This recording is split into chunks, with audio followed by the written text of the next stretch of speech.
CPA. Adona dhie kaunti ma Kisumu nitie joked ne oganda ma bende twak ewi wechego mag ratiro mag oganda. Wadhi Kisumu.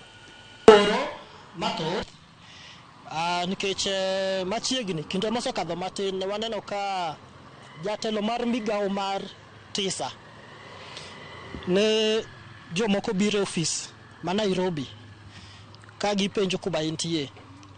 So from what we have gathered, they were basically looking for her. Gine mane gimanye mondo gimake gilal kode kata gitim gima kwapari en gima ber. Koro wan gi luoro tok mano kende waseneno moko mosetimre chien kanyo bende ma ji olal, moko bende olalo ngimagi. So mane luoro ma wan godo mathoth. Kwayo ne sirikal en ni mondo giket gi improve security.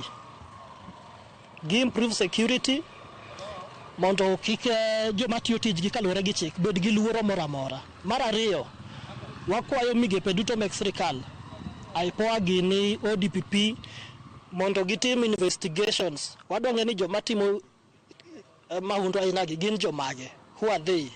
We want to see investigations being done and arrests being made and arraignment in court being done. Yes. And prosecution being done without any interference. In case ging'eyo jogo, it is their duty to find out who are those people. They have the capacity. Koro wadwa neno ni mano mondo timre.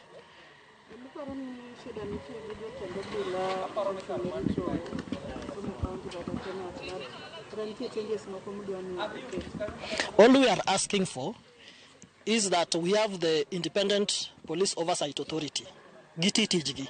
Gine ma ginyalo nyisowa ni shida nitie. Ginyalo nyisowa kuma shida nitie, ka nitie jomonego obed held responsible, migao mar police. That is their work. So IPOA mondo titije kaluwore gi chik mar Thurwaka. Kamano.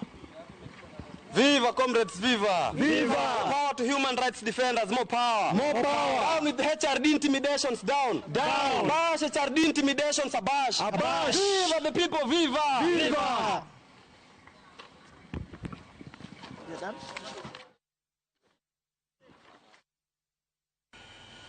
Ma kanyo gin jokedo